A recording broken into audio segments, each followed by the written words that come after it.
Greetings, ladies and gentlemen, and esteemed members of the government of Brazil. I apologize for not being able to make this address in person, and I hope that my appeal is not diminished in any way due to my inability to be with you today in person.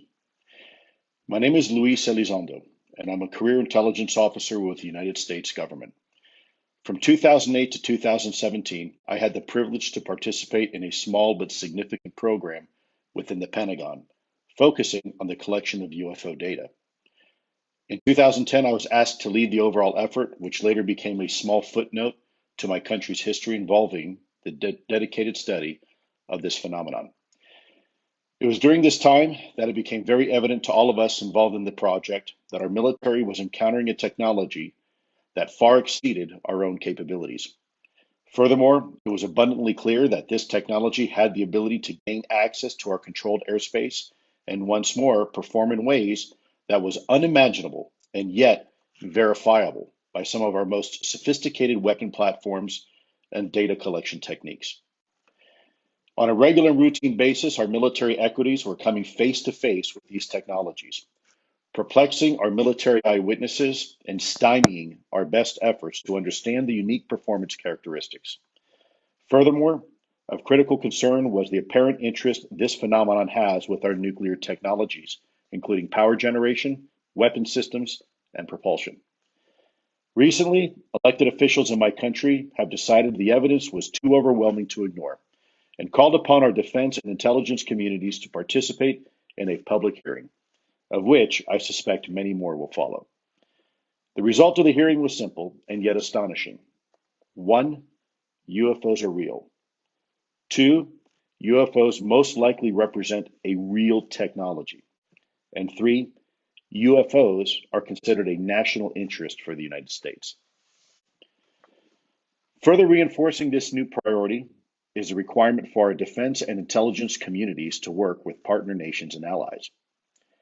Although I applaud this new renewed interest in a historically area of study, it is with great concern that I worry about any single country having monopoly on the study of what is now considered beyond next generation technology, and by default, controlling the narrative on this topic.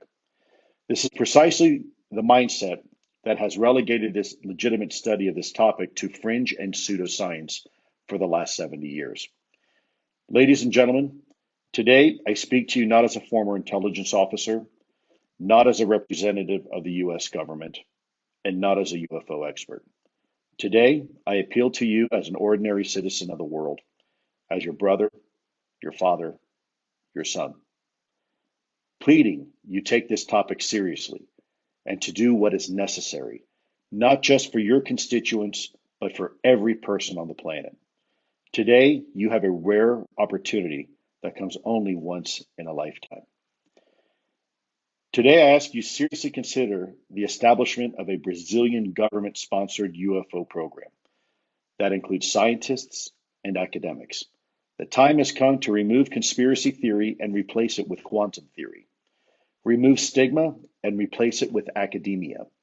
Remove secrecy and replace it with transparency. I ask that Brazil help lead the world in a new millennium of enlightenment and knowledge.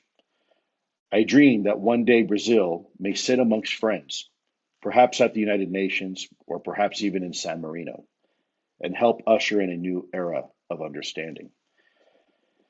Before I close, I'd like to share a little personal thought, if I may, with you.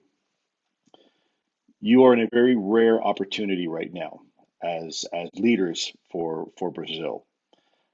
Times and opportunities like this do not happen very often. In fact, in a one person's lifetime, they may not happen at all. But as a species, heavens and realize that the shadows that were being portrayed on the side of the cave wall were no longer real. That wasn't mankind's reality. And crawling out of the cave for the first time and witnessing the heavens, maybe that was the first fundamental paradigm change for our species.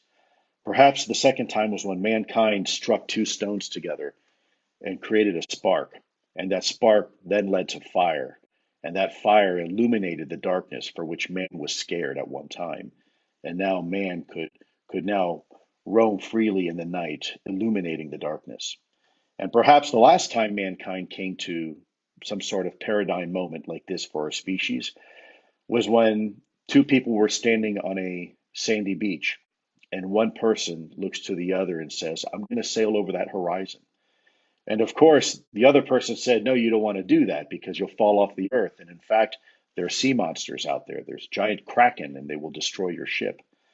And of course, now we look back and we kind of laugh at that. But in reality, it turns out there are sea monsters. It's just that those sea monsters now have names. They're called great white sharks. They're called blue whales. They're called great squid of the Pacific. And they're not really sea monsters, are they? They're part of our natural world. They're part of nature. They're part of our current paradigm.